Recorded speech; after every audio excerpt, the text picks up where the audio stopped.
All right, ladies and gentlemen, welcome to the last week, week 4 of Publishing Live. Ironically, or I guess this is not irony, but anyway, also the same day that I'm launching Buildbox Publishing. I guess it could be irony because one's closing and the other one's beginning. It's like when one thing finalizes, something else is birthed from that. So there we go. Is there irony in that? I don't know, but we're going to go with it.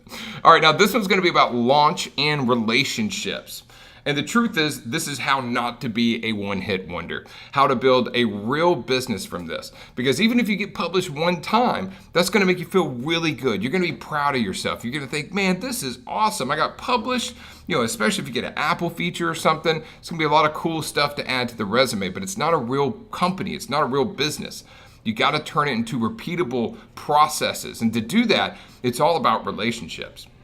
So as mentioned, this is the final session, and it's not a long one. We will spend most of our time with Q&A. All right, so this is going to be an hour-long session. I'm hoping if we have enough questions, but I need you guys to start thinking of questions you would like to ask. All right, because that's what I want to spend a lot of this time doing. So feel free to upload videos of your games or even BB docs. I can gladly check them out and brainstorm with you during this Q&A session, okay? Even though this last session is not the longest, it's possibly the most important. Most people don't take full advantage of a relationship in business. So here's the typical scenario. It's the typical published scenario. I've seen this a lot. Someone makes a game. It's a pretty good game. Then they get published, and then they do nothing. They make some money on that game, or maybe the game bombs. Either way, that's it. That's all. Maybe they repeat this scenario 2 times, 3 times even. Someone even does it 4 times, but that's it. They're still working at the same job, and assuming they don't want to work at that job, some people might, right? They haven't actually branched out and built a company, a real business. So most people stop right there. And there's nothing wrong with this. I want to make that clear, okay? If this is a hobby or something like that, and your goal is to simply have a single game that does well in the App Store, then that is actually a good approach. And there's nothing wrong with that. I'm not being facetious or sarcastic when I say that. I'm 100% honest. Like if this is more of a hobby for you, then that's great. But if your goal is to build a real business out of this, then it's very important to keep pushing it forward. And to build a business, this should be your approach, okay? It's gonna be a much bigger approach. This is the business scenario. You make a game, same beginning process. You get it published. But instead of just saying, okay, cool, that was good, and I'm done, then you analyze the launch. You analyze every part of this launch. You start analyzing the game. You look at all the reviews. You say, people really didn't like this part, did they? They really did. This was interesting, though. They keep talking about this one character. I wonder why they like that character. Notice more than one person said they really didn't like the color palette on this. Oh, a lot of people said it was too hard. But then a lot of people also said it was too easy. It looks like that might be a good fit. You analyze the heck out of it, all right?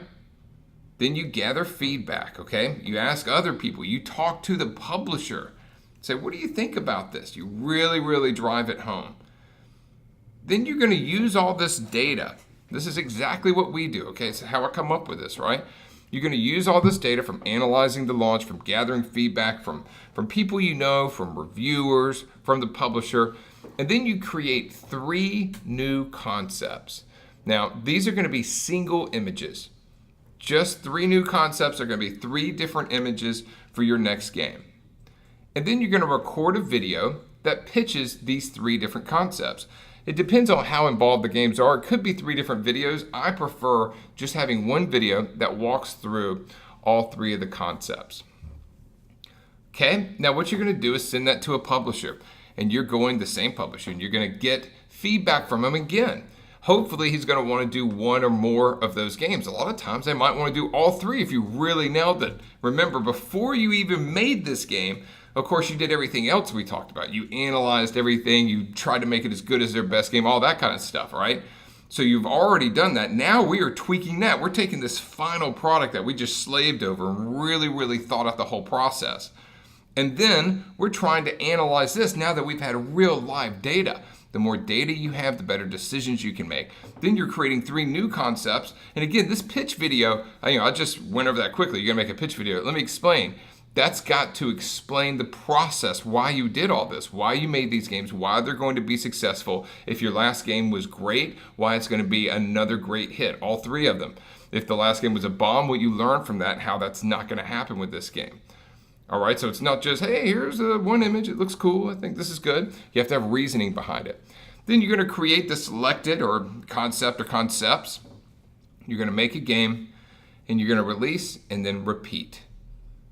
You're going to get it published, you're going to analyze the launch again, you're going to gather feedback, create 3 concepts, etc., and keep doing this.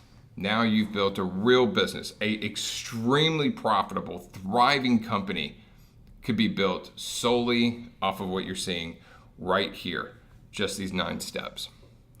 After you've done this a few times, it's time to start discussing bigger opportunities. Now, again, most people for sure are not going to do that, what I just showed you, those 9 steps.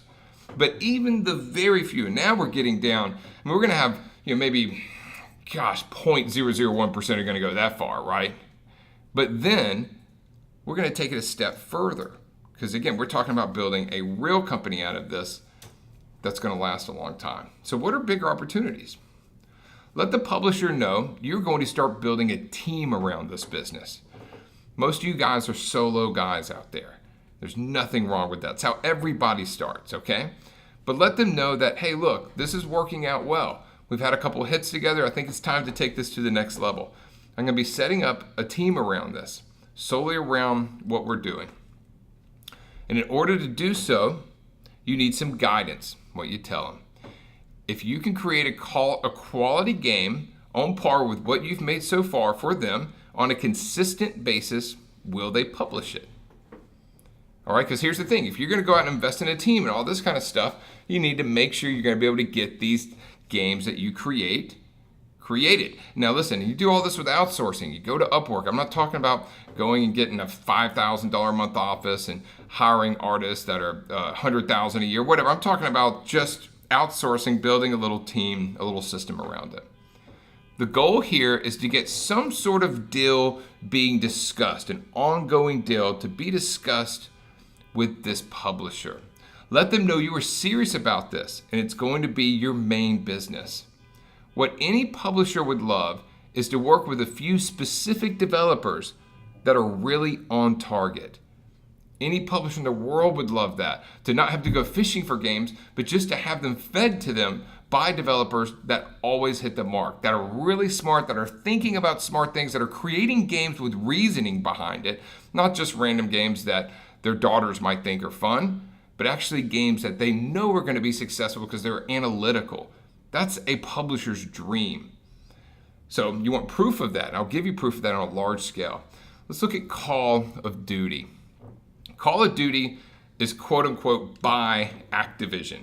And many people think that Activision actually makes the game, but they do not.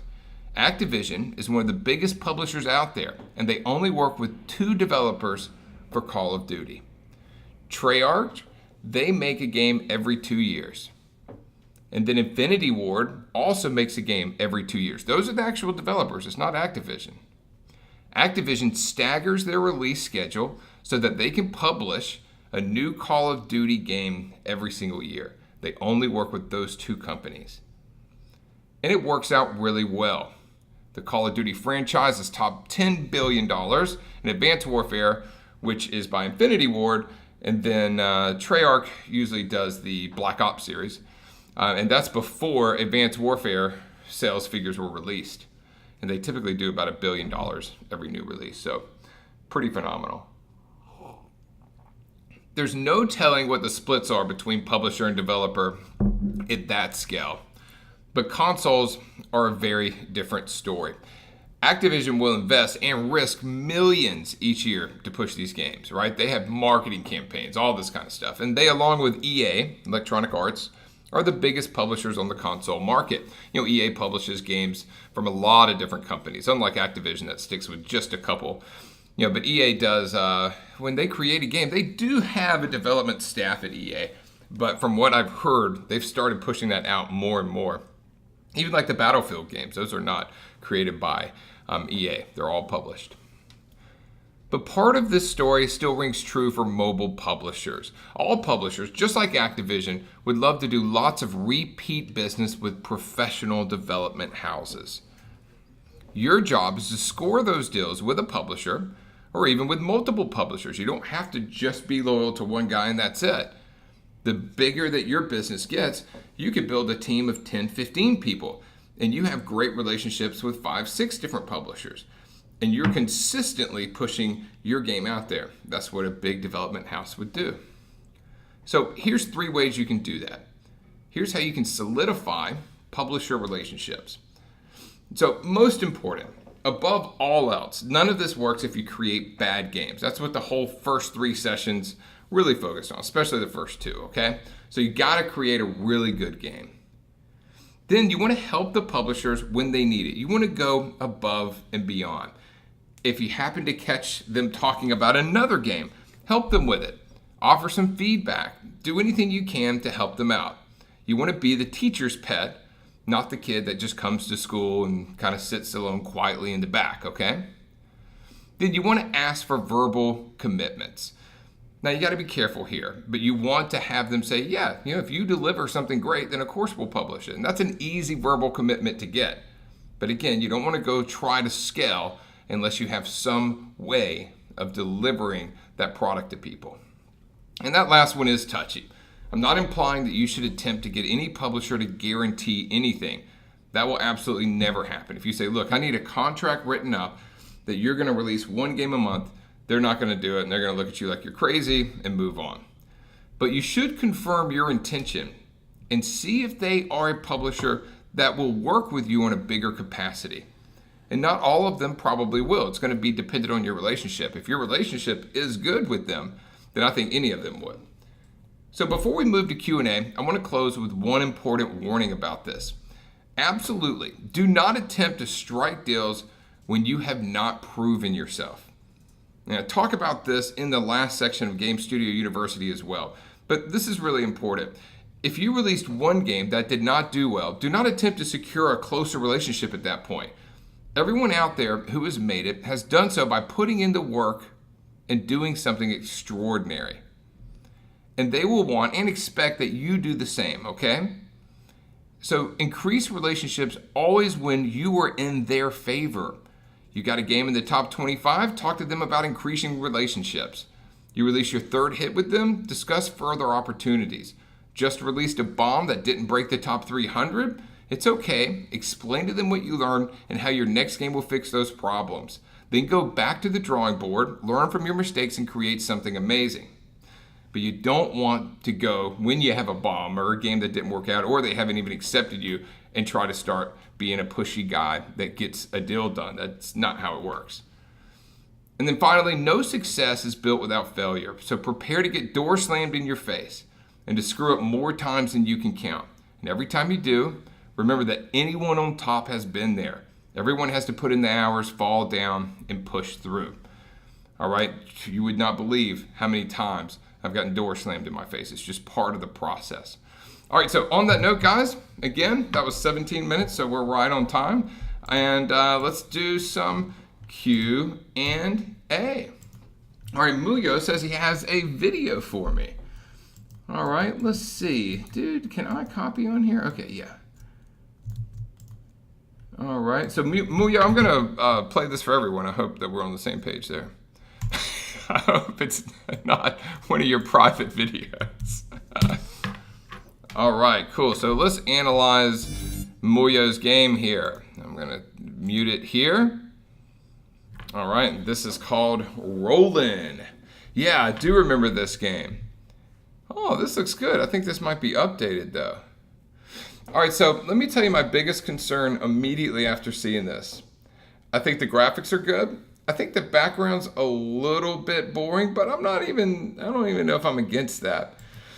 I don't understand why this character is going to die when he hits a block if he's walking on blocks. If that's a spike, then I get it. But if it's a block and he's, riding around on blocks, I don't see why that should actually hurt him. but an easy fix there, making those spikes. Now, I do have, oh, by the way, guys, while I'm doing this, I don't have any other questions, so go ahead and ask some questions. And while that's an easy fix, the other problem I have is not really a problem with your game, it's a problem with BuildBox. If this is a line Zen style game where you can get caught up in the top, BuildBox has a really weird control thing that I want to fix at some point, but it's kind of hard because you're controlling this ball in this real physics world. But where if you get caught on a platform and then you pull to the right, it slams the ball down and does this really awkward jerky move. And that's, line Zen, the fix was really easy because if you touch any of those ledges, you die. So there's no opportunity for you to get really caught behind something. In some of the green bars we would have around, you could get caught in them.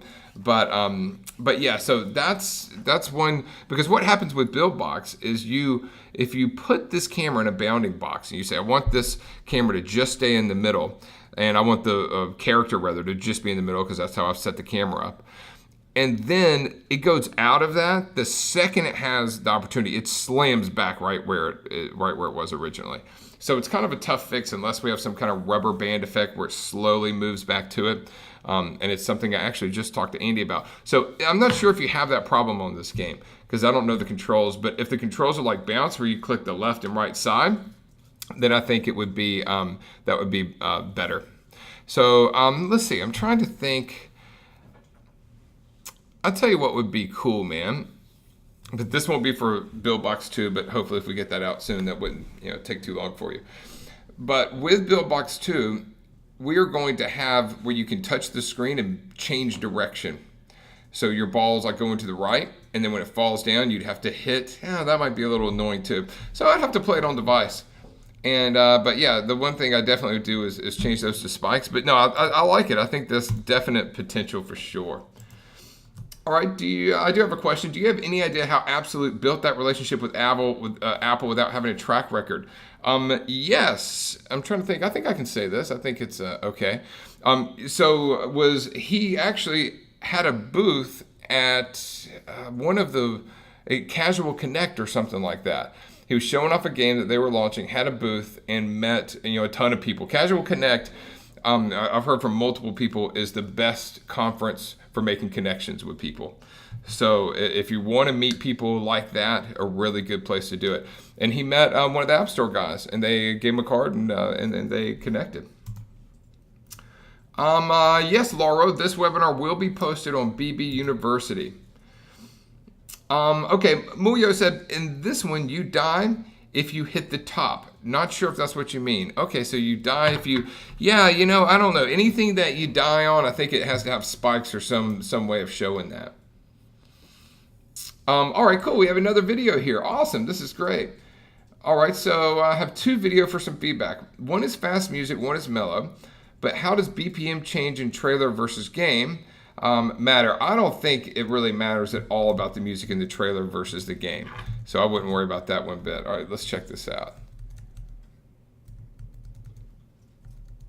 Let's see. I'm going to turn the music up. Oh, this is great. So did you make this after watching the video stuff on making a trailer?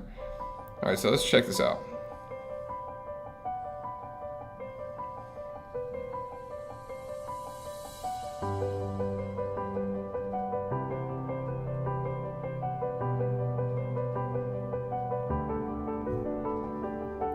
All right, so let me tell you, I got a couple thoughts. So first off, the music is good. I think the music's fine. The timing of the music, 90% of people out there are not going to notice or have any issue with it. With me, it's not perfectly on beat. Music like this, 90% of music out there is built on 4/4.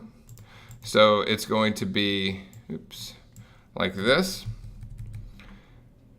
It's going to go boom, boom, boom, boom, boom, boom, boom, boom, and then repeat like that. And so you want to always have a cut after that fourth beat. So boom, boom, boom, boom, then cut.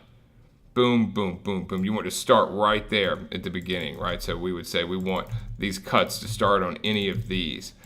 And you have a real ambient style song that has no beat. I mean, there is technically beat. If you pulled that up in audio software, there is, it would be on a grid. But I noticed a couple times it comes in like on the half beat, and you'll cut right there. Again, it's really picky. I don't think most people would notice it. But if you want to make it perfect, you got to remember the 4/4 thing. I'm sure you could watch some YouTube stuff on music and what is 4/4 to give a better explanation. But I guess that kind of breaks it down simple enough. Now, I will say this. I'm going to watch your other trailer as well. The graphics, I definitely have some problems with. First off, super saturated, right? The color seems super saturated. Now, I'll tell you what. Let's do this. Let's have some fun real quick. All right. So we're going to take this and let's see. Now we're going to put it in Pixelmator. And what do we want to do? We want to make this twice as big. Also, it looks like it's something stretched out there a little bit too. And we're going to color lovers. And I'm going to quickly find a palette that I like. Oh yeah, they changed this around. Something that looks a little bit more like the top games. Like this, and Chris, correct me if I'm wrong, but is this the final palette or is this something you're playing around with? So this is kind of cool. If we look at like the top games, most people aren't doing like the sky palette with the red ball type stuff. There was a game called Red Ball that did that, but that's not like a real modern palette to me. I think we need something a little bit cooler. So I'm going to try to see if I can attempt to build one out for you in about 2 seconds, and I'll send you the link. All right, so let's see. Let's see which one. All right, we're going to try this. I'm not going to guarantee that it's going to look great, but we're going to try it out. All right, so what we're going to do is grab this, make sure it's stuck on color, and we're going to pull up colors here. And we're going to do the background as this. Okay, that will be our background. And we're going to do our ball. Oops. We're going to do our ball is this. Okay. And then we're going to do our platform as this. Okay.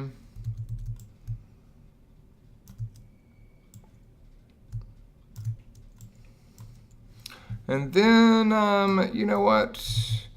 We're going to choose our own color based on this. That is like a red. Oops. For the rectangles there.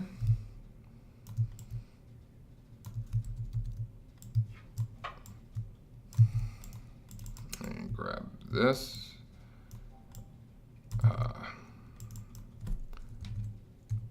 Yeah. All right, now I'm going to pull this in the back. And we're going to pull that down. All right, and yeah, that's not working, but here's the great thing. So check this out. Once you have everything set up like that, we can go through and find another palette. Let's get something that has a little bit more dynamic stuff in it. What about that? Nah, it's too close to the other one. 1 second. All right, let's check this out. Yeah, check this out, Chris. So now what we can do is really easily change these backgrounds.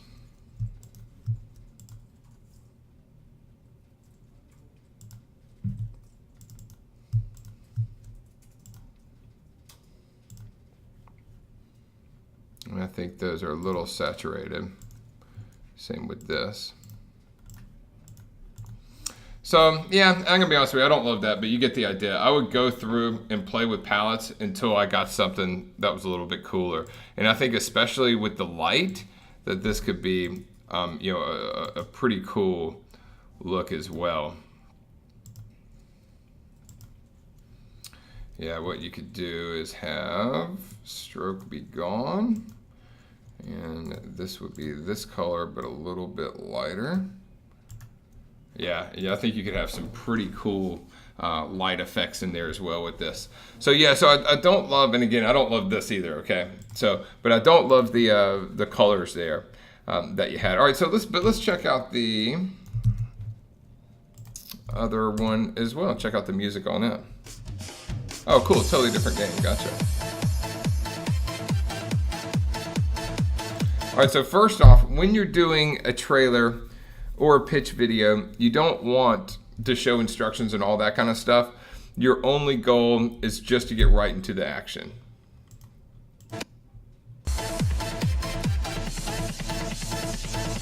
I also don't like putting like words on the screen unless you're gonna like hire a video guy and have like some real cool 3D explosion After Effects type stuff. But I think just putting them up there, it's better just to go solid, you know, just solid gameplay, and that's it. Also, I personally don't like having this iPhone on there either. I just go with gameplay, and when we do it, a lot of times I will make a special copy of the BB dock and remove all of the UI as well. So it's just gameplay. I just want to really suck them in and get them excited about the game. And I think the little extra stuff, it's one of those things, if you're going to do the extra stuff, it's got to be 10 out of 10 Hollywood production quality, or just don't do it, right? If you do it and it's like if you had it where someone was holding the game and it was really professional looking, and then you go boom and snap into the game or something, you know, like you would see on a commercial on TV, you know, really high production value, then I would think it was cool to use like an iPhone thing in some specific circumstances. But typically, I do not do that.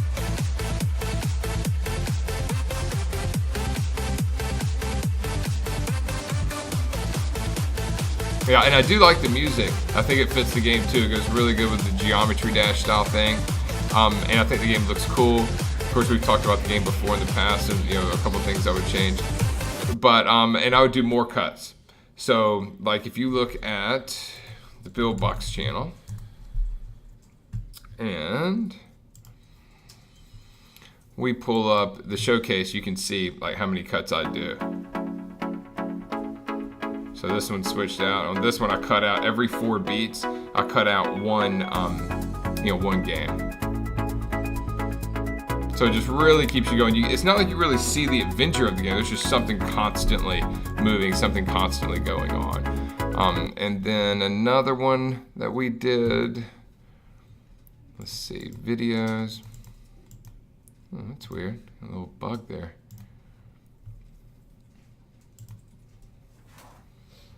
Let's see, the first few months video. Yeah, here we go. I think this one's pretty fast too.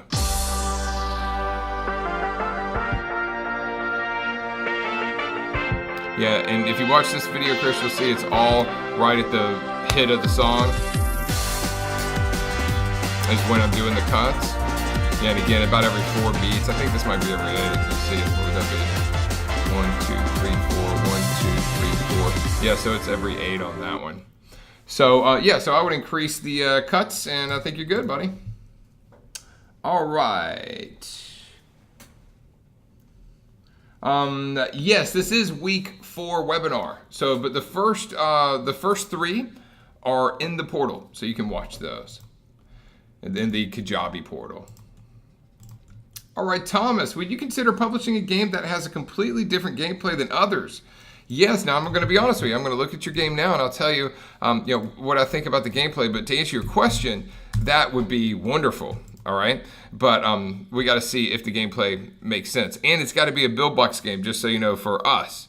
So it doesn't mean for other people. But let's check it out. For the newest crazy game addiction, Goldie Gems. I got a professional voiceover. That's cool, man. Into the pot than your friends or anybody else on this planet do. It sounds easy enough, but the golden box is. All right, so I'm going to tell you what you're not going to like what I'm going to say, but I'm going to be just dead honest with you, okay? So first off, I would publish a game like this if it was made with BuildBox. I know it's not, but I would not publish this art style. And I don't think you're going to find many people who will publish this art style. It looks more like stuff that was popular a few years ago. I think if you took this same exact game idea and you just replaced the graphics with a more flat style that you see right now that's really popular, and you could blame all that on Apple, and they went all flat with their UI, and now I can see why. Google and Android did it first, and now that's the trend, right? But I think this would look good in a flat style, and if it was real stylized and you found some really cool colors that you could add to it and all that, I think the game play looks like it would be fun. Also, I don't like the busy stuff in the background, and again, I think yours looks, not too bad, showing the iPhone and popping out and that kind of stuff. But like it's kind of hard to read this text here because it's on this background that's really kind of a lot going on. I can see you put some opacity or brightness or a layer on here. It looks like a little bit of a white layer. Probably with a paintbrush or something, but still, in my opinion, I think I'm a minimalist when it comes to design. I mean, the less is more thing goes a long way. I think if you took this whole game, this whole trailer, and you went with the less is more idea, you made the graphics simple, you had the background, a simple single color. This reminds me when we released the lines in, Apple said that they wanted a banner, that they were considering a homepage feature, and they didn't feature it, unfortunately. But we went through, Nick made like 2 banners. Antoine and Michelle both made multiple banners at Ketchup. And I made like a ton of banners too. And we could not get it right. We had all these banners, but the problem is they were all too complex.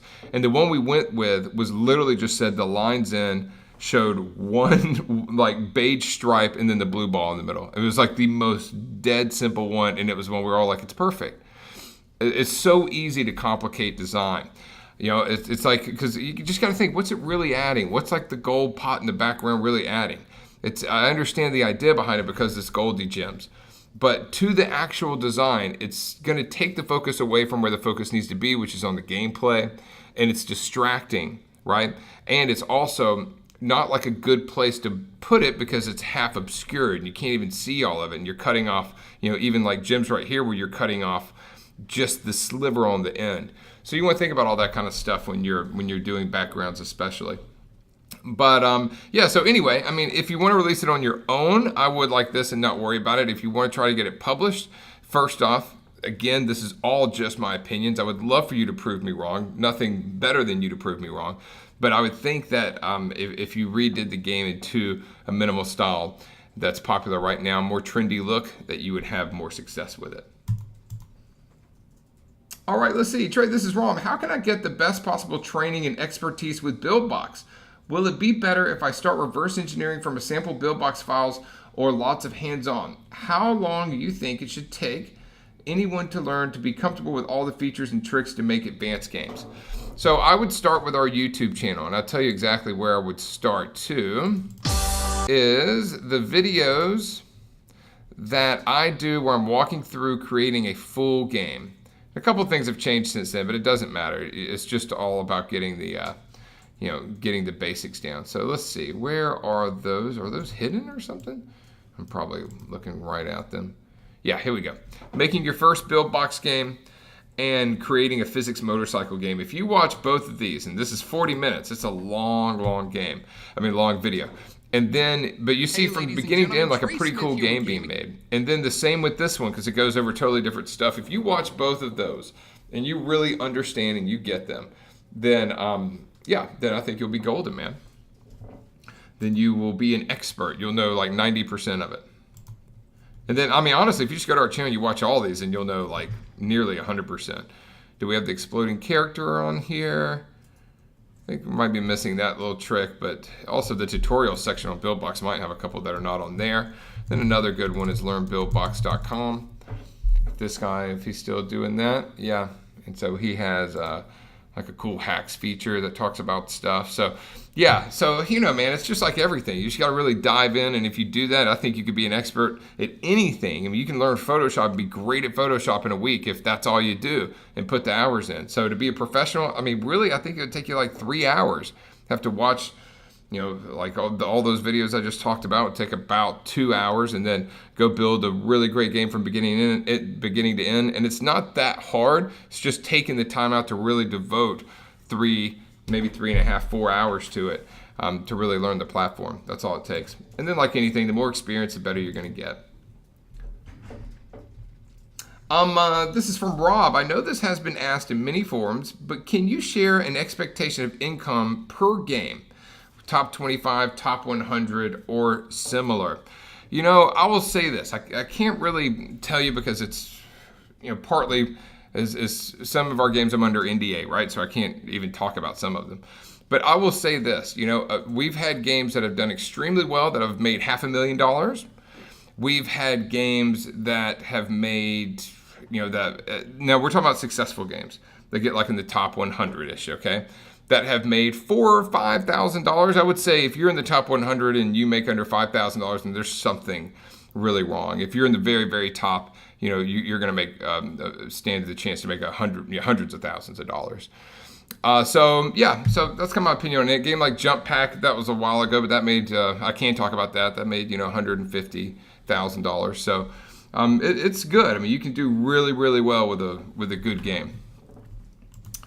All right, curious. When you sign with a publisher, do they own your game forever? No, and you got to read the contracts. Like we, for example, we own the rights to the game for 2 years, and then it goes back to you.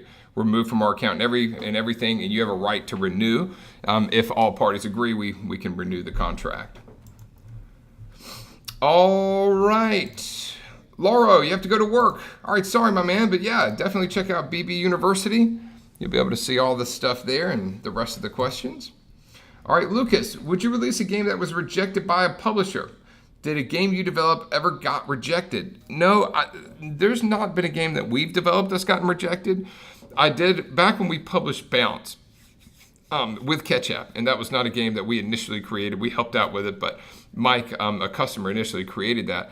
And around that time, I started pitching some other games, and then soon realized that it was going to be about as much work to release someone else's game with a big publisher as it was just to make a game ourselves.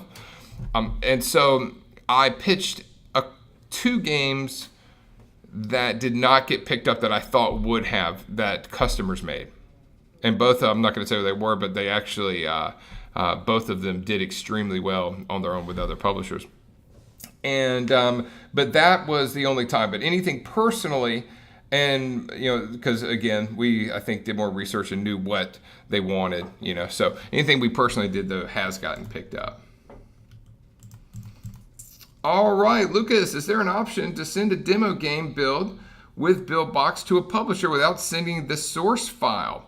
Now, no. So if you're going to send it to a publisher besides us, okay, and make sure you're talking about us or someone else, game with BuildBox to a publisher. Yeah, okay. Now, if it's us, we require the BB doc. A lot of people don't want to do that until we sign the contract. That's totally fine. Then we just get video updates until we are pretty sure that this is going to be the one, or 100% sure.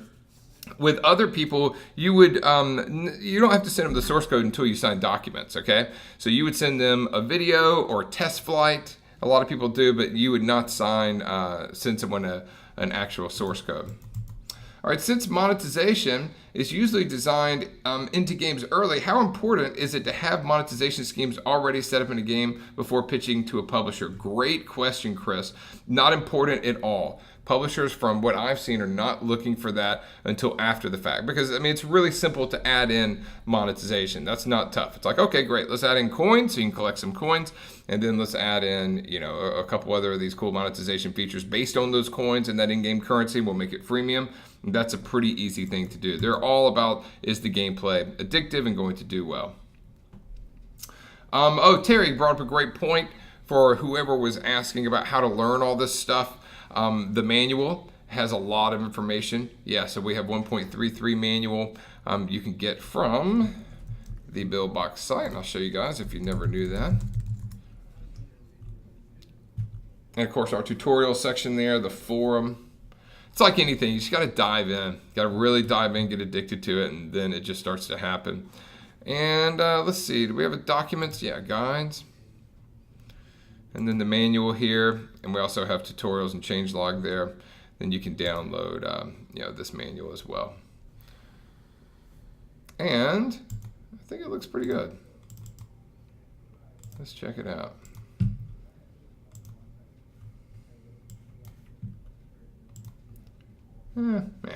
Sorry. I'll check it out later. All right, let's see. Thomas, do you plan to merge Image Box, Audio Box, Icon Box, and Animation Box into BB? No, because I think that would be, in one way it would be cool, but the biggest thing would be, I feel like a slap in the face to you guys, so I wouldn't do it. But I'm glad you mentioned that, Thomas, because I have not told you guys my plan for the Master Collection. So let me tell you a little bit about what I'm going to do. So I am going to update this, all right? And we will do a once a year big update refresh like we're doing for BuildBox. My goal is for BuildBox, we will refresh this, have BuildBox 2.0 in December, and then Master Collection, it'll be a long time, probably August, okay? It's gonna be a long time from now. And then we will have 2.0 versions of it with a lot of new features.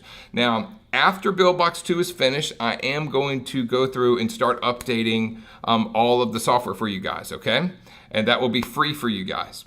Any updates we do in 1.0 are going to be free.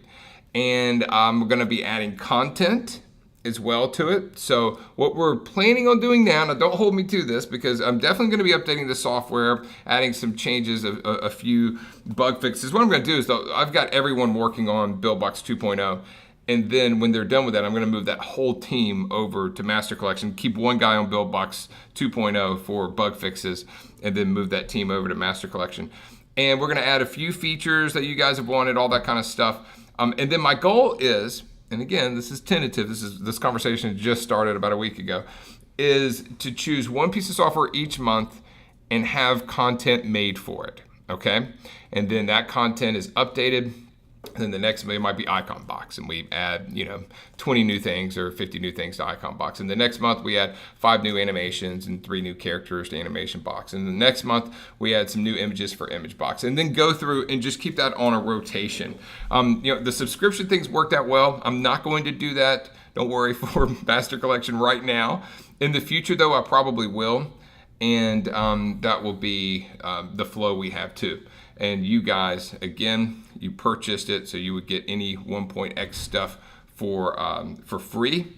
And then if we do a 2.0, which I am planning on, you guys would get, I would do a good deal upgrade fee. Same thing we're doing with BuildBox as well, with BuildBox 2. All right, Susaneth, how will be the contract between us and publishers?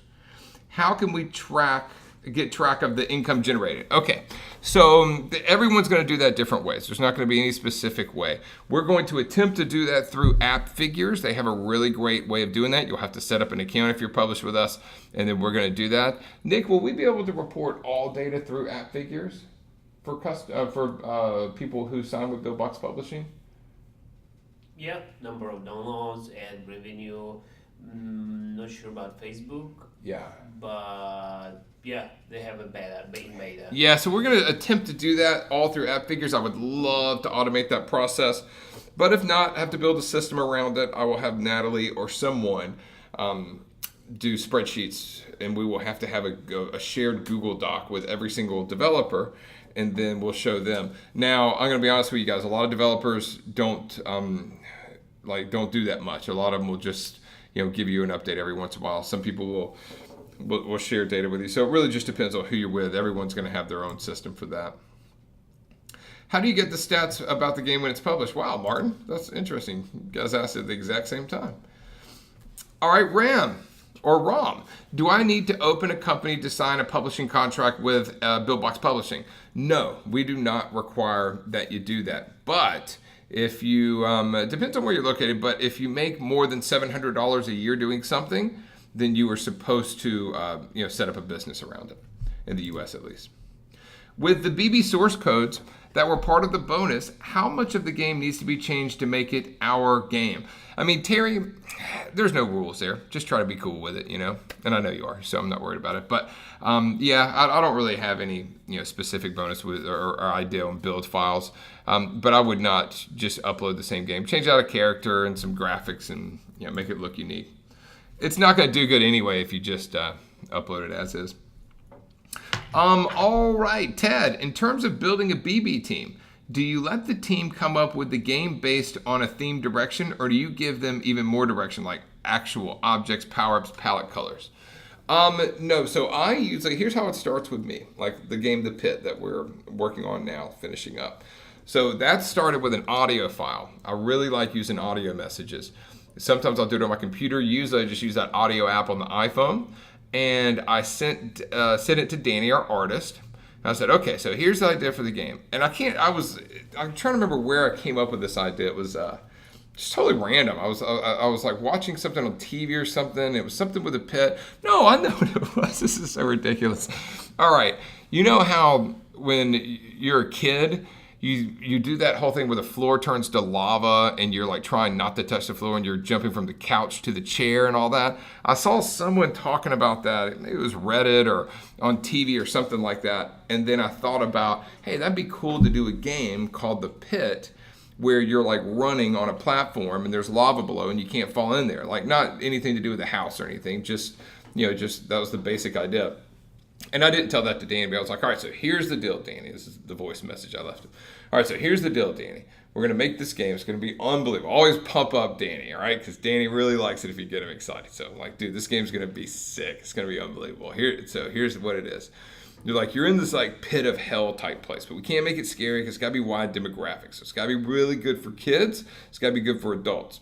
And we want this cool kind of flat style. I want this to be like Nintendo meets Ketchup, just this really cool flat style, but in this 3D style as well. It's got to be like really unique. You like illustration, so let's make it illustrated, but let's also have it really fit with this minimal trend that's super popular right now. And Danny's phenomenal. All of his work's really good. He did all those build file games that look good, all the bad ones I made, all the ugly ones rather. And so then I went on and explained a little bit about the character. Danny really likes it if you're dealing with artists, if you talk about like the soul of the character and what this guy's thinking and how he's feeling and all that. Because again, emotion drives so much things, right? Drives people liking the game. And for an artist, it can really drive the creativity. So I talked about the emotion of the character, that he was going to be this green. Originally, it was going to be an ogre, and then we decided against an ogre. And so I just kind of go through the basic idea, and it all starts with a screenshot. I don't really talk about gameplay. It's more like setting. I did tell him I wanted isometric and all that, but we changed all that. We ended up turning the character totally around. He did a different isometric view, and we changed a lot of stuff.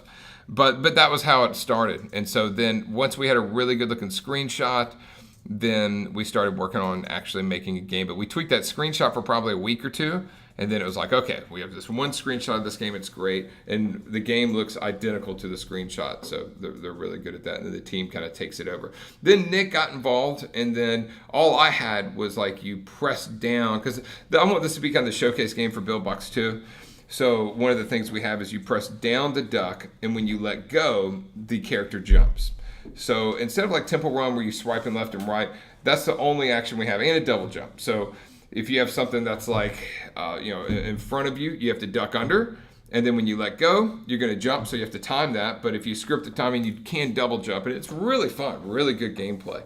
And that was I did have that idea from the beginning. Because I was like, I want to try something that really shows off some cool features in the component system of BuildBox 2 that we're working on. And then, so that was it. So Danny did it, and then Nick got involved, and he always adds like really cool, fun stuff to it. So he added these crazy saw blades to the game. He added all this really cool looking stuff to make it unique. So it's a team effort, 100%. I came up with the original idea, and they all kind of took it and went nuts from there. All right, Terry, is there plans to allow us to make our own additions to the Master Collection modules? I'm not sure if I follow you. I saw someone ask recently, can we add our own images into ImageBox? And I do want to definitely do that. So you drag and drop into the left-hand asset bar, and it stays there. So I do want to do that, but I'm not sure if I'm following you 100% there. All right, Trey, just curious, will there be an upgrade fee for BB 2.0? Yeah, definitely. You know, this has come up a few times, and I mean, no problem at all with you asking or anyone asking. But, you know, just so you guys know, like software companies, that's how they stay in business. That's the biggest part of their business is upgrade fees, right? I mean, it doesn't matter if you're Photoshop or any software company out there. They all charge usually about 40%, 50 to 40%, something like that, of what the original cost is. And that's like, if it's not for charging upgrade fees, like we wouldn't exist because we dump so much back into the product. Actually, we would exist. Let me tell you what would happen. If we did not charge and we gave every release for the rest of our life for free to customers, then the bigger we got, the less features we would be able to add. All right, because stuff gets more and more complicated and revenue would never grow, would never increase. So yeah, so that's really important for any software company, and it's industry standard, and we will have an upgrade fee, but it will not be gouging, I promise you that. All right, who has the copyrights for the published game? It's going to be different for every publisher. We do not own the copyrights to your game. You own everything to your game. We just have the right to release it for 2 years. You can't release it on your own for 2 years, then the contract is void, but you always own the rights. And we also only have the rights to publish it on iOS, Android, and Apple TV. Any other platform, Amazon, Steam, or whatever, is on you. And we eventually will work and move on to other platforms, but we're not there quite yet. All right, Dennis, there's going to be an update fee for major updates. Ouch, so all new BB peeps who don't buy until 2.0 get BB cheaper than we do. Definitely, dude, think about this. All right, if you go buy Photoshop 5, all right, and someone else bought Photoshop 1, 2, 3, 4, and 5, they're going to have Photoshop for 5 years longer than you. Now, they didn't have all the features that 5 do, but that's like industry standard. And again, if we didn't do that, we literally wouldn't be able to put, you know, nothing like the 2.0 wouldn't be near as cool. Or how about this? We wouldn't even be able to add all the stuff we did into 1.0. So yeah, that's definitely a requirement for a software company to continue to be able to grow and create new cool stuff and do what it does. I may have missed your answer to this, but I do not recall. Question: is there a formula or one key game type that you were looking for at BuildBox Publishing? No, there's not at all. So, I mean, the biggest thing I'm looking for is unique stuff. What we've signed so far has been 100% really unique stuff. So, and I mean, but I want it based, you know, it's like, when I say unique, I'm talking about like the gameplay mechanic. It has to have that hook that's unique, all right? I still like want a stylish look to it. It doesn't have to have a totally unique stylish look. But it does have to have some sort of element that's like, okay, that's really cool. Actually, the third game coming out is called Shadows, and it looks a lot like the Lion's Den, but the atmosphere, the music, and the colors he picked are really unique. And it's like Lion's Den with crazy patterns. I mean, I can see where he definitely was inspired by Lion's Den, but it was unique enough to where it doesn't look like any other game I've ever seen, even the Lion's Den, even though the gameplay is similar. So, we're just looking for that little special hook, you know, that magic touch that someone plays that and goes, no, it's the game that does this, you know, and it's like, oh, cool, that game, okay. All right, Rowdy, if you have a team working on a single game, can only one person edit the BB file at a time? Yeah, so here's the deal. I mean, this is kind of interesting, Rowdy, and I know that most people don't know this, okay? But the truth is, when you buy a BuildBox license, you're buying a single user license. Technically, if you have 5 people on your team working on BuildBox, you should have 5 licenses. And I know it's crazy. It means you should go spend, you know, $10,000, but that's how enterprise works. At that point, you're buying on an enterprise level. If you're at 5 people, you're not buying on a single use license level. You're a company that's obviously making money, generating profits off of the software, and therefore you've moved to an enterprise level, an enterprise class, and do that. Now, what we do is sell extra licenses for cheaper, okay? And you can contact Natalie if you ever want to do that. With the subscription, we don't. We keep it the same price. If you buy outright, we cut a deal on it. But we have not really done that, all right? We haven't really worried about it. And also, you can install BuildBox on 2 computers, and we always have been very specific telling people you cannot run this at the same time. Now, when we say that, we mean by the end user license agreement. You can't run 2 copies of BuildBox at the same time because it is meant for a single-use license. And that means that you are installing it on your desktop and then your laptop. And you can't run both at the same time because that would be 2 licenses. All right, now this is like the legal speak stuff I'm giving you, is how like it works, is the license purchase, how it technically works, right? Now, but we did have it so you could. But now that we have the subscription and we're growing and we have more programmers and stuff, that will not be forever. It was never intended to be forever. So there will be a point where if you have BuildBox installed on 2 computers and you're using them both at the same time, that will not work eventually, okay? I don't know when. I don't know if it'll be before BuildBox 2 or after, but eventually that will happen. And but yeah, so that's how it works. Now here's the other weird thing. It's a single user license, but that user doesn't have to be an individual. It can be a company. All right, so now we're on to a totally different thing. That company can buy it, and then 5 different people in your company can use it because they are all part of this bigger user, which is the company. So the end user license agreement isn't agreed upon just by a single person, it's a company. And that's how, if you have a company, you use your company credit card, then your company actually owns the license, and it's okay for 5 different people to use it, but not at the same time, right? They still can only use it at one time each, but 5 different people could, so it couldn't be concurrent. Kind of confusing, but that's how the lawyers explained it all. All right, cool. So Lucas, what about the splash screen? If you get published, will the company name of the developer be displayed on it? Yes. So we'll have BuildBox, and then right below that, the company name, just like you see with like Ketchup and Absolute and those guys as well. David, will current versions of IconBox and ImageBox have added check for updates soon? They will, and I apologize that. That's definitely one of the first things we're doing, is adding that in there. All right, so let's see here. All right, Rom said, Trey, this is Rom. Listening to you keeps us motivated. Awesome. Is there any ideas or plans to meet us every month or so in a webinar to share and keep the momentum on? Dude, I wish I had the time. I'm so crazy right now that I do not want to commit to something like that and then not follow through with it. We will be meeting, though, all in person, and that will happen. And I'm not saying we won't ever do another event or anything like that, but I cannot commit to that, especially right now. I'm going crazy with so many projects. All right, Rom, regarding BuildBox 2.0, will that purchase be bigger, like buying BuildBox all over again, or be paying a one-time upgrade fee? It'll definitely be a one-time upgrade fee. And it will not be, definitely don't worry, it will not be $26.75. It will be for new people, but not for people who already purchased. All right, Rob, can we get game critique input from BuildBox during production, similar to what you did earlier in this webinar through BuildBox support? Rob, you guys being Master Collection customers, if you email in support, Sean would definitely look at something for you guys. Tell them that you're Master Collection customers, because that does make a difference. So yeah, we're happy to look over your game and give you some pointers for sure. Now, Sean does not make decisions with BuildBox Publishing. All right, that's all in the hands of Aaron, who used to run Tasty Pill. Now he's running, or actually he was co-running Tasty Pill with another guy. Really smart team there.